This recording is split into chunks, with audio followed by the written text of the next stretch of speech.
Hey, welcome back. Recently, I've been seeing a lot of content and news stories surrounding the events in Minneapolis regarding ICE. And as I'm watching this thing play out, I decided that I needed to say something, even if nobody watches this. There's a lot of misinformation that's being spread out there, along with some very interesting misconceptions, and that's getting tossed around as if they are fact. Okay, so let me answer a few questions I've seen around the internet, and then after that, I'll move to my opinion. Are ICE agents law enforcement officers? Yes. ICE agents are federal law enforcement officers with arrest powers. So anybody out there promoting this information that ICE can arrest you is incorrect and irresponsible. ICE focuses on immigration violations and work under Homeland Security, not the local police. Their patches say police or agent, and that might confuse you. When a current state governor says, "Quit referring to these people as law enforcement. They are not law enforcement," could also be contributing to the confusion as well. But yeah, they are the police. They enforce immigration laws, conduct investigations, and can make arrests. But they're the only law enforcement agency that can operate under a specific immigration law, not just general criminal law like local police. So in layman's terms, ICE has more arrest authority than your local law enforcement, not less. ICE officers have authority under Section 287 of the INA to arrest individuals for civil immigration violations without a judicial warrant. On the subject of warrants, like for entering a private residence, ICE does generally need a judicial warrant, unlike their authority in public spaces or like a workplace, where a warrant just isn't required. And that's just like your local police. Now, I've seen this social media thing going around saying that ICE can only arrest you for an immigration related issue. Well, that too is incorrect. Yes, ICE agents can arrest individuals for general crimes, not just immigration violations, especially if the crime is committed in their presence. Their primary role remains immigration. So yeah, it's like their primary job, right? Think of this for a second like a homicide detective working a case in an unmarked cop car. That detective sees a crime taking place. Any crime. That detective is gonna make an arrest. The detective's primary function is to solve homicide cases, but that doesn't prevent him or her from performing any other law enforcement actions. Here's what's wild to me. I'm literally watching people making videos saying that this is what you can do to an ICE agent and you can't be arrested for it. Videos saying that ICE doesn't have the authority to do this, this, and this. And people are literally providing checklists and step-by-step guidance on how to be agitators. I'm willing to bet, but I have no data on this, but I'm willing to bet some cash the people who are putting this bullshit out there on the internet, they ain't gonna go out there and do it themselves. There's one of the downsides of the world that we live in, right? You can be a digital twit from your parents' basement and make yourself seem like you're a wealth of knowledge. So for people out there that think that ICE agents have no arrest authorities and that they're not law enforcement officers, please don't take my word for it. Google that shit. 8 U.S. Code 1357, little a, 5, big A. Spend a minute researching this yourself. Although I'm not in my parents' basement, I am just a dude on the internet making a video, so don't believe me or just take my word for it. Look it up. Okay, so now for my opinion. And please understand, this is my opinion, and that counts for absolutely nothing. Feel free to ignore me, click off this video if you want, but this is just my opinion, so if you have the time, just hear me out. I believe that America is a beacon for the rest of the world. There's a reason that people risk life, limb, and family, literally risking it all in an attempt to make a better life in America. I think immigration is essential, but it can't be an unchecked policy. We can't just have people rapidly pouring in unvetted and undocumented. If you do that, I believe it's a recipe for disaster. If it is your goal to leave wherever you came from and come to the United States to recreate the exact same environment that you felt the need to leave, I have a problem with that. You and I both understand there's a process in place, and you shouldn't have an issue with people following that process. Is it slow? Well, yeah, it's the US government. I'm not arguing that it doesn't have its flaws. If you want to become an American and live your life to the fullest of opportunities and freedoms, then go through the process and get it done. Fucking welcome to America. Immigrants who have taken their time to come here and gone through the process are some of the most patriotic, star-spangled, awesome people you'll ever meet. So are people angry at the enforcement of immigration law? Maybe. But I think it has something to do with the optics of it. People being deported from the US is not a new thing by any stretch. During the Obama administration, there were approximately 2.7 million deportations. That's a lot of people. Now, that's split over 8 years, so okay, not so bad then. Okay, Trump version 1.0, approximately 1.5 million. Biden, approximately 1.1 million. Trump 2.0 from inauguration until today is like 605,000, I think. Now, here's the touchy subject, enforcement.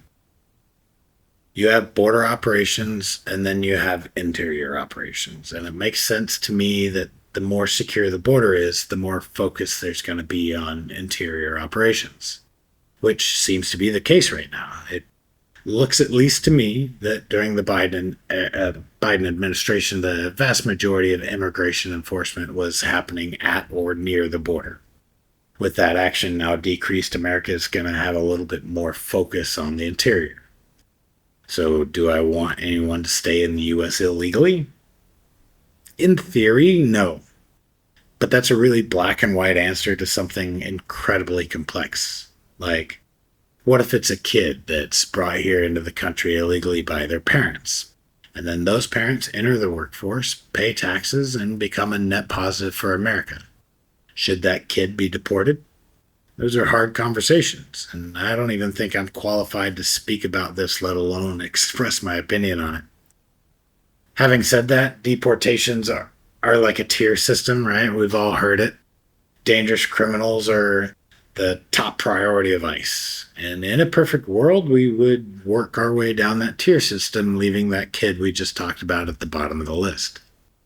But we don't live in a perfect world. I actually think the top tier most dangerous criminals are a very small percentage in comparison to the total number of people who are in the U.S. illegally. That's somewhere in the tens of millions, by the way. Now, even a small percentage of that, that's a large number of folks. So with the 2.7 million deportations from Obama, where were the people who were rallying and protesting against that? I don't remember seeing any, but I wasn't exactly paying attention to it either. Am I seeing anything different in the desire for the U.S. to enforce its immigration policy? No. The objective didn't change. My point is this: for better or worse, the dude currently sitting in the Oval Office has this innate ability to inspire loyalists. But he inspires haters more. And I think a lot of people arguing or protesting against immigration enforcement have a lot more to do with the person in the office than it does with the objective. Do I think that there's a better way of enforcing immigration laws inside the U.S.? Absolutely. There has to be a better way. Okay, now more optics. Why do you think that ICE agents were not wearing masks back when Obama was president? I think the main reason is we weren't living in a world where people would dox you and put your family at risk. Personally, I think law enforcement hiding their faces isn't exactly a good look. But what's the other option? Require them to do their job to the best of their ability and then have an entire community of people blasting out their personal information as far as wide as possible in the hopes that somebody does something about it? That's not viable either. Another issue that I have with this whole ICE observer / obstructionist thing is, when did it become normal for anyone?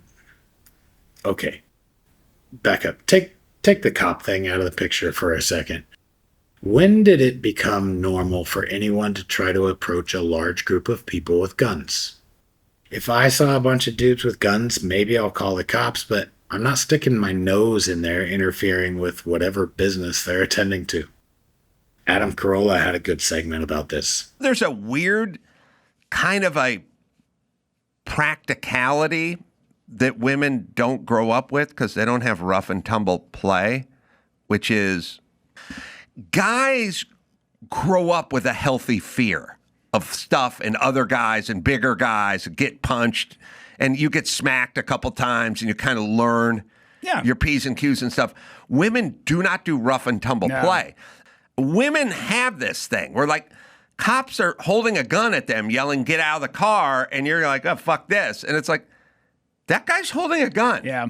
I tell people all the time, please stop looking at law enforcement as law enforcement. Look at them as dudes with guns who are super nervous about the environment they're in. Okay, that brings me to Minneapolis. I'll give you my opinion. Again, opinion. A woman lost her life. Nor does anyone publicly have at this time the police reports, dash cams, body worns, or any other facts other than a woman lost her life. And that is tragic from any angle. Just a few hours ago, a man died after being shot by federal agents. As of right now, no official statements have been made. Plenty of speculation, though. Either way, another tragic loss of life. Any loss of life is tragic. Period. Full stop. So, tactics are dictated by the situation, and I'm not gonna Monday morning quarterback this thing, but back in my day, we had a phrase, MET-T dictates.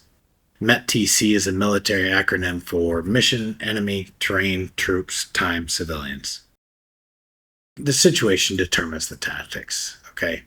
There's a lot of variables in Minneapolis, and it ended with a woman losing her life.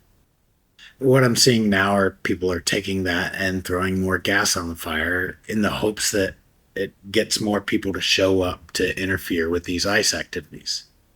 Now, what will the results of that be?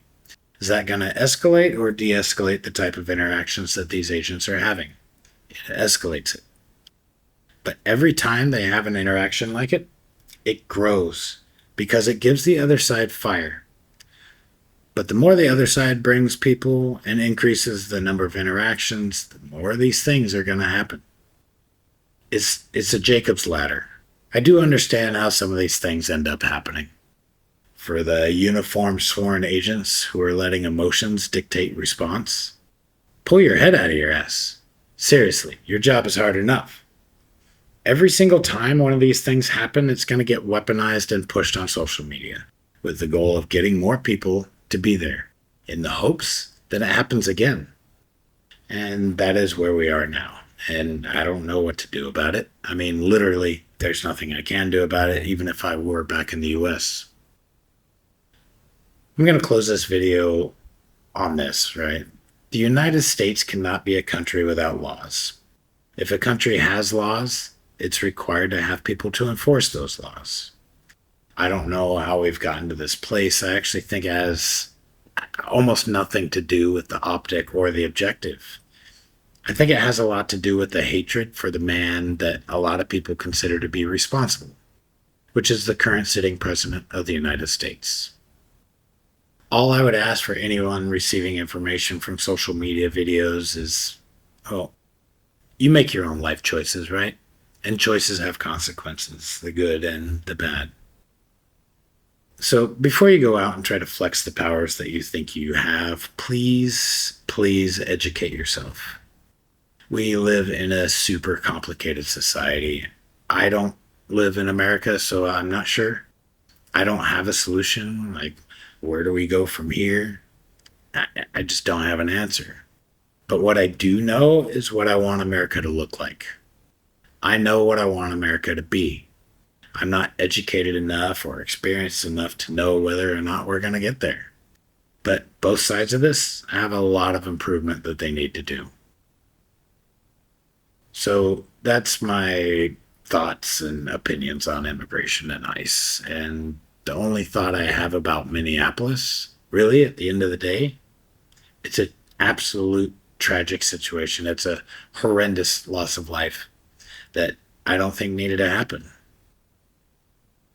So thank you so much for watching this. It ended up being way longer than I intended, and for that I apologize. I just felt the need to say this out loud, even if nobody's listening. But you are listening, and I thank you so much for that. Yeah. Normally I would say, until next time, have a good day. But until next time, stay safe.